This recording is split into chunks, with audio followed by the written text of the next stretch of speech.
Hello students, कैसे हो सब लोग अच्छे हो और पढ़ाई अच्छी हो रही है। चलो ठीक है, आज की क्लास से स्टार्ट करते हैं हम लोग। और आज के क्लास में हम लोग एनसीईआरटी का क्वेश्चन नंबर 11, 12 और 13 को डिस्कस करेंगे। और जिनको भी इस तीनों क्वेश्चन में से किसी एक में डाउट हो या दिक्कत हो तो आप अपना जो भी डाउट हो उसको क्लियर कीजिए। ये क्वेश्चन नंबर 11 है। अब क्वेश्चन को पढ़ो। क्वेश्चन क्या कहा जा रहा है? A polythene piece rubbed with wool is found to have a negative charge of 3 into 10 to the power minus 7 coulomb. और फिर दो पार्ट्स दिया जा रहा है क्वेश्चन में। क्वेश्चन के फर्स्ट पार्ट में कहा जा रहा है estimate the number of electrons transferred, और ब्रैकेट में दिया हुआ है फ्रॉम विच टू विच। और सेकेंड नंबर क्वेश्चन कहा जा रहा है is there is transfer of mass from wool to polythene. अब इससे पहले क्वेश्चन को सॉल्व करने से पहले ये एनालाइज कर लो कि ये क्वेश्चन किस टॉपिक से रिलेटेड है। जैसे कि क्वेश्चन में कहा जा रहा है कि जब आप रबिंग करते हो तो पॉलीथीन पे चार्ज राइज हो रहा है, वो भी नेगेटिव। तो ये क्यों हो रहा है? क्या ये नेगेटिव चार्ज क्यों हो रहा है? तो याद करो method of charging. Method of charging याद है? कितना टाइप्स का था? यही प्रॉब्लम है। अगर आपको पॉइंट याद नहीं है तो प्रॉब्लम यही है, इसलिए क्वेश्चन नहीं बनता है। हम लोगों ने मेथड ऑफ चार्जिंग में 3 मेथड देखा था, by friction, bye conduction, by induction. Clear? ये 3 थे। तो सबसे पहला कौन सा था? By friction. और बाय फ्रिक्शन में हम लोगों ने पढ़ा था कि जब आप रबिंग करते हो एक कंडक्टर को दूसरे कंडक्टर के साथ, तो उस ड्यूरेशन जो हीट एनर्जी प्रोड्यूस होता है उस रबिंग के ड्यूरेशन, उस हीट एनर्जी के वजह से एक बॉडी का इलेक्ट्रॉन एनर्जी गेन करके दूसरे बॉडी पे चला जाता है, ट्रांसफर हो जाता है। अब ये क्यों हो जाता है, कैसे हो जाता था, तो ये हम लोगों ने पहले ही डिस्कस कर चुका है। अब उस ड्यूरेशन जब ये इलेक्ट्रॉन का ट्रांसफर होता था तो बॉडी पे चार्ज राइज होता था। एक पर जितना निगेटिव उतना ही दूसरे पर पॉजिटिव, क्योंकि एक से इलेक्ट्रॉन निकला और उतना ही इलेक्ट्रॉन दूसरे पे गया। तो जिससे निकला इलेक्ट्रॉन उस पे पॉजिटिव चार्ज, और जिस पे गया इलेक्ट्रॉन उस पे कौन सा चार्ज आता था? Negative charge. क्या याद है? तो यहां पर क्वेश्चन में भी तो यही कहा जा रहा है। क्या कहा जा रहा है क्वेश्चन में? कि पॉलीथीन पर क्या कौन सा चार्ज आ रहा है? नेगेटिव चार्ज आ रहा है, 3 into 10 to the power minus 7 coulomb. इसका मीनिंग क्या है, जो कि इस क्वेश्चन में पूछा भी जा रहा है कि जो पॉलीथीन है वो इलेक्ट्रॉन गेन किया होगा, तभी तो उस पर नेगेटिव चार्ज आया। तो क्वेश्चन में कहा जा रहा है कि बताओ कितना इलेक्ट्रॉन गेन किया। पहले तो उसमें यह भी पूछ रहा है कि बताओ कहां से कहां इलेक्ट्रॉन का ट्रांसफर हुआ। तो जिसपे नेगेटिव चार्ज आया वो गेन किया, जिसपे पॉजिटिव चार्ज आएगा वो लूज करेगा। तो पॉजिटिव चार्ज के बारे में तो क्वेश्चन में गिवन नहीं है। यहां पर किसके बारे में गिवन है? नेगेटिव चार्ज के बारे में। किस पे? पॉलीथीन पे। तो पॉलीथीन ने इलेक्ट्रॉन गेन किया होगा। क्लियर? अभी फर्स्ट क्वेश्चन कहा जा रहा है कि बताओ कितना इलेक्ट्रॉन्स गेन किया होगा। अब इसको कैसे सॉल्व करोगे? ये कैसे पता चलता था नंबर ऑफ इलेक्ट्रॉन्स? क्या माइंड में आया ये कहां से होता था? ये किस पोर्शन से हम लोग डील करते थे? Quantization of charge. याद आया? क्वांटाइजेशन ऑफ चार्ज क्या था फॉर्मूला? वहां से याद करो। वहां पे पहले तो हम लोग ये चार्ज जो गिवन है उस चार्ज को लिख लेते हैं। हम लोग का क्यू गिवन है 3 into 10 to the power minus 7 coulomb. ये नेगेटिव चार्ज है। अब क्वांटाइजेशन ऑफ चार्ज कहता था कि जब इलेक्ट्रॉन का ट्रांसफर होता है, इसको इस वे में भी हम लोग इसको इस वे में नहीं बोलेंगे, हम लोग ऐसे बोलेंगे कि जब किसी बॉडी पर चार्ज राइज होता था या किसी बॉडी पे जो चार्ज होता है वो इलेक्ट्रॉन के चार्ज के इंटीग्रल मल्टीपल होता था। कुछ ऐसा हमने पढ़ा था। पॉजिटिव नेगेटिव साइन किससे डिसाइड होता था कि वो इलेक्ट्रॉन गेन कर रहा है या लूज कर रहा है। तो इस क्वेश्चन में तो क्लियरली दिया हुआ है कि ये नेगेटिव। तो हम लोग को चार्ज मालूम है पॉलीथीन पर ये, और कहा जा रहा है बताओ कितना इलेक्ट्रॉन ये गेन किया। या कोई लूज किया है या गेन किया है, वो उस ड्यूरेशन इलेक्ट्रॉन का ट्रांसफर हुआ जो हो, उस इलेक्ट्रॉन नंबर ऑफ इलेक्ट्रॉन कितना है, तो आप यहां से निकाल लो। आप इसका वैल्यू रखो -3 इंटू 10⁻⁻7। अगर आप मैग्नीट्यूड लेना चाहते हो तो ये निगेटिव साइन को हटा दो, ये 1.6 इंटू 10⁻19। क्लियर? ये तो आप निगेटिव साइन को हटा भी सकते हो, क्योंकि हमने पहले डिसाइड कर लिया ये निगेटिव साइन क्यों आ रहा है। अब इसको आप कैलकुलेट करो, n equal to 3 into 10⁻⁻7 divided by 1.6 into 10⁻⁻19। अब इसको सॉल्व करो, और सॉल्व करो तो देखो आप अप्रोक्स आपको आ जाएगा ये इतना number of electron. It means इस प्रोसेस के ड्यूरेशन, रबिंग के ड्यूरेशन पोलोथीन से वुल से पोलोथीन पर जो इलेक्ट्रॉन का ट्रांसफर हुआ वो कितना नंबर ऑफ इलेक्ट्रॉन है, इलेक्ट्रॉन पोलोथीन पे गया है। ये क्वेश्चन ब्रैकेट में ये भी दिया हुआ है, ब्रैकेट में ये भी लिखा हुआ है कहां से कहां गया, तो वुल से पोलोथीन गया। अब सेकेंड क्वेश्चन पे आ जाओ। सेकेंड क्वेश्चन कह रहा है क्या इस रबिंग के ड्यूरेशन मास का ट्रांसफर हुआ है। हमने मान लिया इसको वुल है और ये पोलोथीन, पी और पोलोथीन वुल। तो कह रहा है कि यहां पर इलेक्ट्रॉन का तो ट्रांसफर हुआ, ये पता हमको चल गया, और ये इलेक्ट्रॉन का कितना ट्रांसफर हुआ 1.87 इंटू 10⁻12। अब कह रहा है कि ये भी आप बताओ कि क्या इस इलेक्ट्रॉन के ट्रांसफर के ड्यूरेशन क्या मास का भी ट्रांसफर हुआ है, क्या यही कहा जा रहा है ना। तो ये पोर्शन हम लोग पहले ही डिस्कस कर चुके हैं प्रॉपर्टीज ऑफ चार्ज में। याद करो ना, एक प्रॉपर्टीज हमने लिखा था कि transfer of charge always associated with mass, यानी कि जब भी चार्ज का ट्रांसफर होता है, या दूसरे वे में हम लोग ये भी बोल सकते हैं इलेक्ट्रॉन का ट्रांसफर होता है, तो उसके साथ मास भी तो जाता है। ऐसा होता है कभी आपने सुना है कि इलेक्ट्रॉन गया अपना मास छोड़ के गया? ऐसा तो कभी नहीं होता है। तो जब ये इलेक्ट्रॉन इधर से इधर गया है तो यहां से मास का भी तो ट्रांसफर हुआ होगा। कितना मास का ट्रांसफर हुआ होगा? तो जितना इलेक्ट्रॉन है वो सारे का सारा मास। कितना इलेक्ट्रॉन का ट्रांसफर हुआ है तो इतना इलेक्ट्रॉन, ये सारे का मास। तो यहां पर जो मास का ट्रांसफर हुआ वो नंबर ऑफ इलेक्ट्रॉन और एक इलेक्ट्रॉन का जो मास है वो मास को आप मल्टीप्लाई कर दो। तो नंबर ऑफ इलेक्ट्रॉन कितना है 1.87 इंटू 10⁻12, और एक इलेक्ट्रॉन का मास कितना 9.1 इंटू 10⁻31। तो ये इतना केजी ट्रांसफर हुआ होगा। अब आप इसको क्या करो, मल्टीप्लाई कर लो। ये मल्टीप्लाई करोगे तो 1.687 अप्रोक्स में ये आ जाएगा -18 केजी। इस मास का ट्रांसफर हुआ है during electron transfer. I think आपको ये क्लियर हो गया होगा, या कहीं पे डाउट होगा तो आप टाइम नोट करके वहां से जो भी डाउट होगा आप डाउट को कमेंट बॉक्स में कमेंट करेंगे। आई थिंक ये डाउट नहीं होना चाहिए आप लोगों को। ये सारा बेसिक क्वेश्चन है, इस पे हम लोग बहुत सारा क्वेश्चन डिस्कस भी किए। आप इसको नोट कर लो या स्क्रीनशॉट ले लो। हम लोग नेक्स्ट क्वेश्चन पे बढ़ते हैं।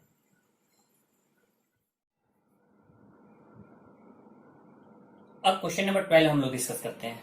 पहले क्वेश्चन को देखो, क्वेश्चन बोर्ड पे है, उसको आप पढ़ो। क्वेश्चन कहा जा रहा है two insulated charge copper sphere A and B have their centres separated by a distance of 50 centimeter. What is the mutual force of electrostatic repulsion if the charges on each, और given है कितना है ये 6.5 into 10⁻⁻7 coulomb. The radii of A and B are negligible compared to the distance of separation. और फिर second part में कहा जा रहा है कि what is the force of repulsion if charge on each sphere doubled and distance is हल। तो यहां पर क्वेश्चन जो है बेस हम लोग को कूलम्स लॉ से बेस्ड है। ये डायरेक्टली फॉर्मूला बेस्ड क्वेश्चन है। क्वेश्चन में जो चार्ज गिवन है वो चार्ज को आप लिखो। पहले हम लोगों ने जब भी क्वेश्चन सॉल्व किया है तो सबसे पहले हमने क्या कहा है कि सबसे जो पहले क्वेश्चन में गिवन है उस डेटा को आप लिखो।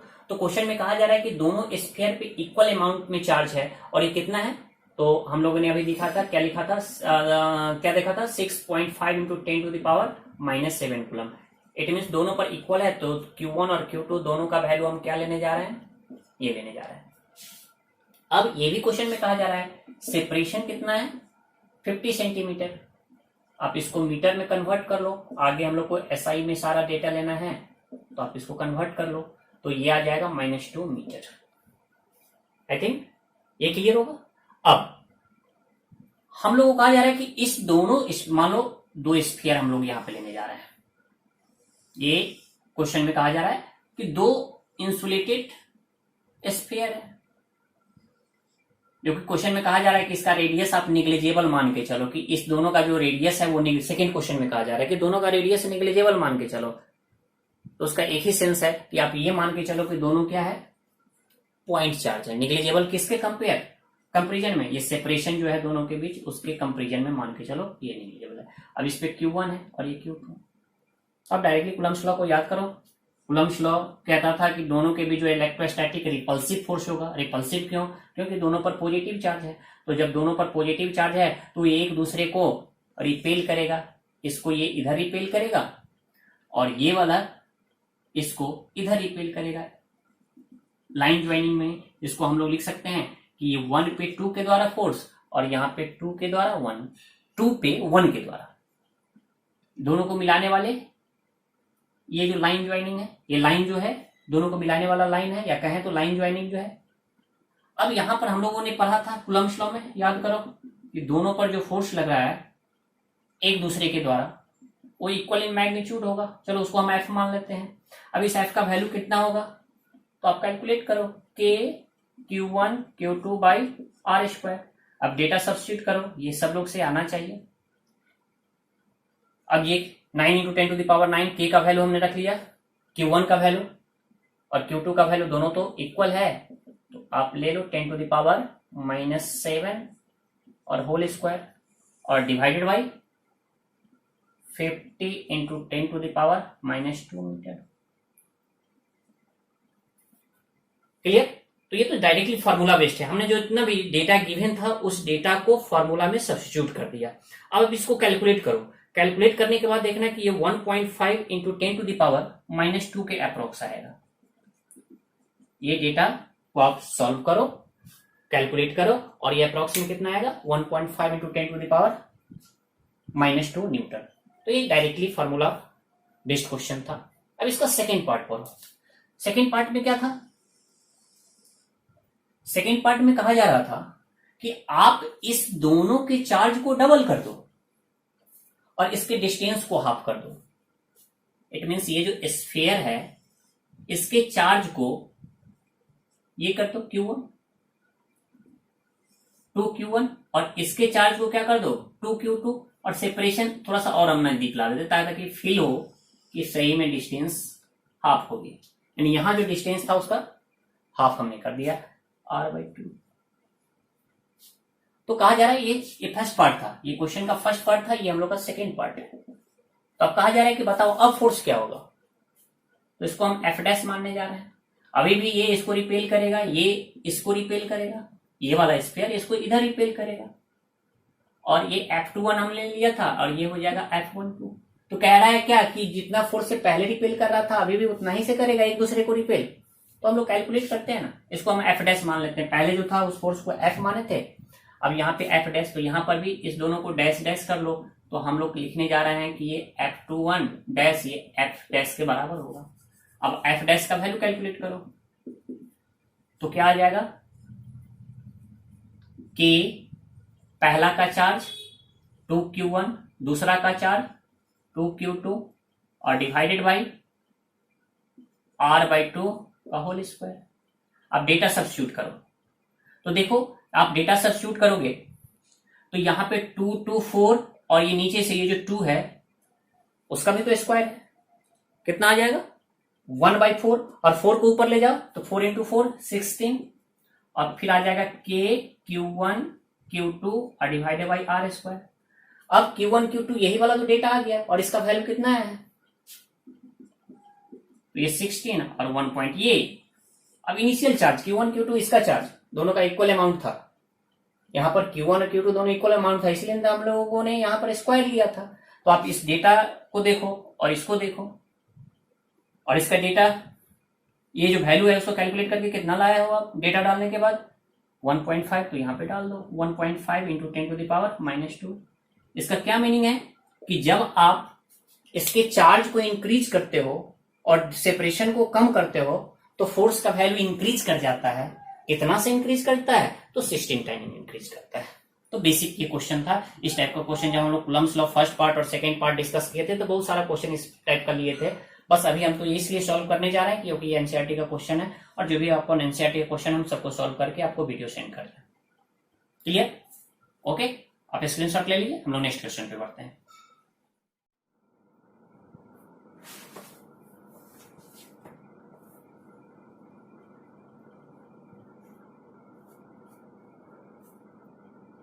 अब हम लोग क्वेश्चन नंबर 13 लेने जा रहे हैं और 13 जो है इसमें जो भी डेटा है वो 12th का ही यूज करना है। 12th नंबर क्वेश्चन था जो हम लोगों ने अभी डिस्कस किया।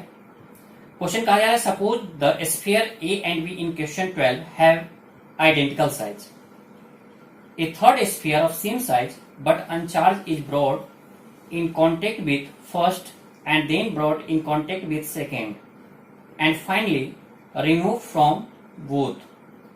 What is the new force of repulsion between A and B? Clear? Question में कहा जा रहा है कि जो 12 नंबर क्वेश्चन में दो स्फीयर था उस दोनों स्फीयर को आप ये लेकर के चलो कि दोनों सेम साइज का है। फिर कहा जा रहा है कि एक थर्ड स्फीयर जो उसी साइज का है बट अनचार्ज है उसको पहले फर्स्ट वाले के कांटेक्ट में रखो। इट मीन्स ए के कांटेक्ट में रखो और फिर दूसरा स्फीयर जिसको आप बी मानने जा रहे हो उसके कांटेक्ट में रखो और फिर उस थर्ड चार्ज स्फीयर जिसको आप कांटेक्ट पहला वाले और दूसरे वाले स्फीयर के कांटेक्ट में रखे थे उसको फिर हटा लो और अब देखो फोर्स कितना आ रहा है। क्या पहले जितना आया था फर्स्ट क्वेश्चन में 12 नंबर का फर्स्ट क्वेश्चन में जितना फोर्स आ रहा था क्या उतना ही आ रहा है? एक क्लियर क्वेश्चन तो समझ में आ रहा है। और हमेशा की तरह हम बोलेंगे पहले तो ये एनालाइज करो कि ये किस पर बेस्ड क्वेश्चन है। तो जैसे ही कांटेक्ट का डिस्कशन हो कि एक चार्ज स्फीयर किसी दूसरे स्फीयर जो कि अनचार्ज भी हो सकता है या चार्ज भी हो सकता है कांटेक्ट में आया, तो जैसे ही कांटेक्ट में आया तो हमको तो ये अंदर से आना चाहिए आवाज क्या कंडक्शन का फेनोमेनन यहां पे होगा। कंडक्शन का कुछ सिचुएशन यहां पे बन रहा है।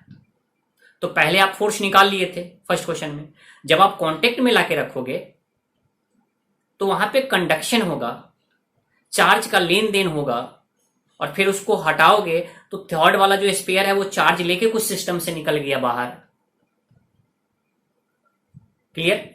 अब जो पहले दो वाला स्फीयर था उस पर चार्ज कुछ कम बचेगा तो फोर्स का वैल्यू क्या होगा? डिक्रीज कर जाएगा। क्लियर? स्टेप बाय जाते हैं हम लोग, सॉल्व करते हैं इसको। सबसे पहले तो आप दोनों जो स्फीयर है उस स्फीयर को लो,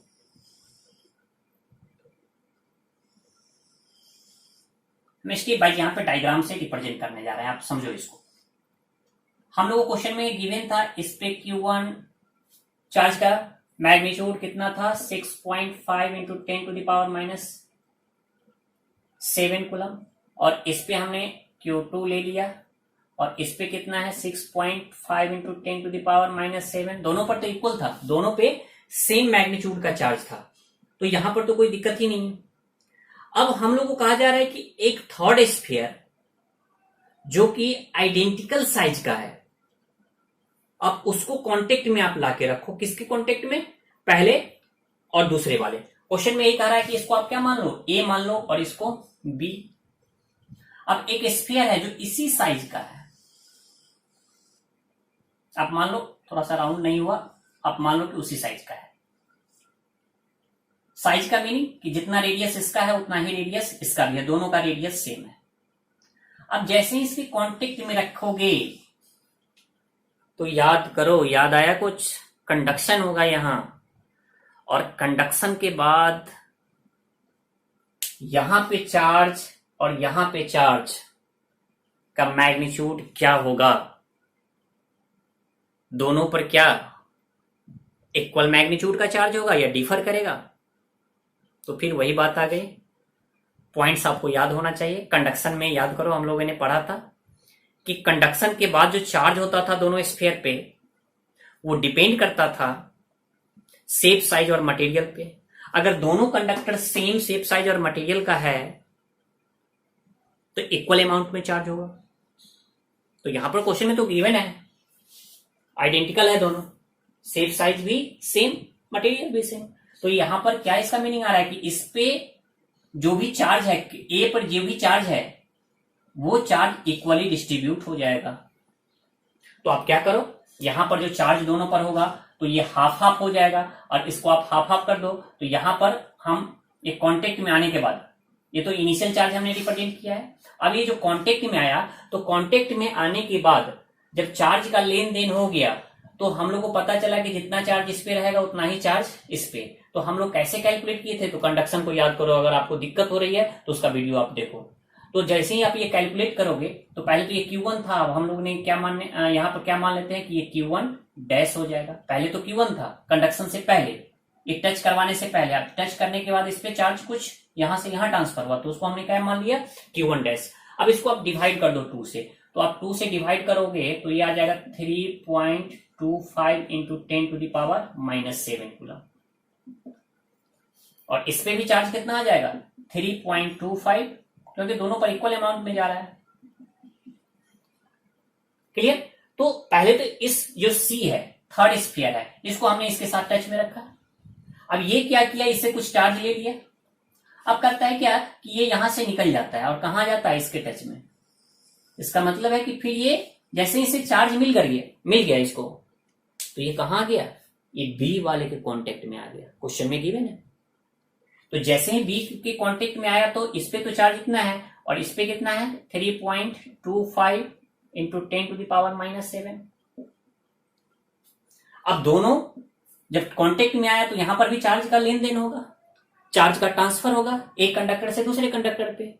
और कंडक्शन के बाद जब दोनों सेम पोटेंशियल पे आ जाता था तो याद कीजिए कंडक्शन में चार्ज का ट्रांसफर रुक जाता था, और फिर कंडक्शन के बाद जो दोनों पर चार्ज होता था तो आइडेंटिकल है दोनों, तो इक्वल अमाउंट में होगा। तो हम लोग कैसे निकालेंगे, तो आप ये दोनों अमाउंट को ऐड कर लो, 6.5 और प्लस 3.25, और कॉमन दोनों में हो जाएगा ये, और डिवाइडेड बाई 2।